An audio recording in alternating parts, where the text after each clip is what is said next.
Distinguished fellow EMS delegates. As the delegates of Environmental Ministry of France, we, Elia Iskande and Lila, are delighted to deliver a statement today in the lead-up to the summit. France is being severely impacted by dangerous climate change. As we speak, extreme heat is day after day beating temperature records, and throughout the year, France is also vulnerable to drought, wildfire, and flooding, which jeopardize our food and energy security. France is currently heading towards a 3.8 summer warming by the end of the century. A wake-up call is essential to ensure strong climate action. In this landscape, young people are both the leaders of tomorrow, and climate change is the most vulnerable targets if we do not stop carbon emissions. In France, more than 80% of people are concerned about climate change, but there's still an alarming knowledge gap. Nearly half believe that climate change remains unproven, and many feel helpless about making a difference. Citizens with a greater level of education are much more knowledgeable about climate change and its impact. However, the necessary knowledge to take planning action must not be left to higher education. The curriculum of compulsory education from preschool to high school is essential to fill this gap.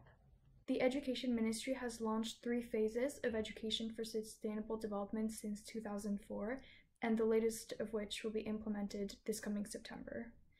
There are now eco-ambassadors in every classroom for schools to pilot environmental projects, and schools can also seek to be eco-certified.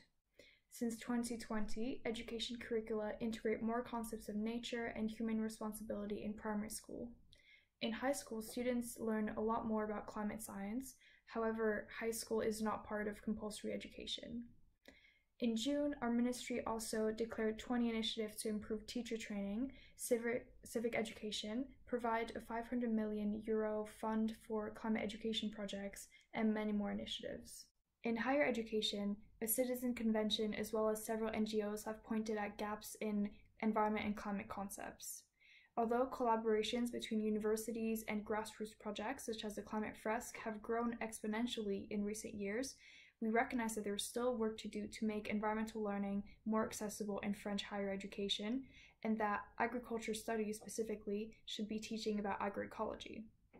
After ensuring that we follow through on our commitments in compulsory education, our next priority will be to implement third sector recommendations with the necessary funds to walk the talk.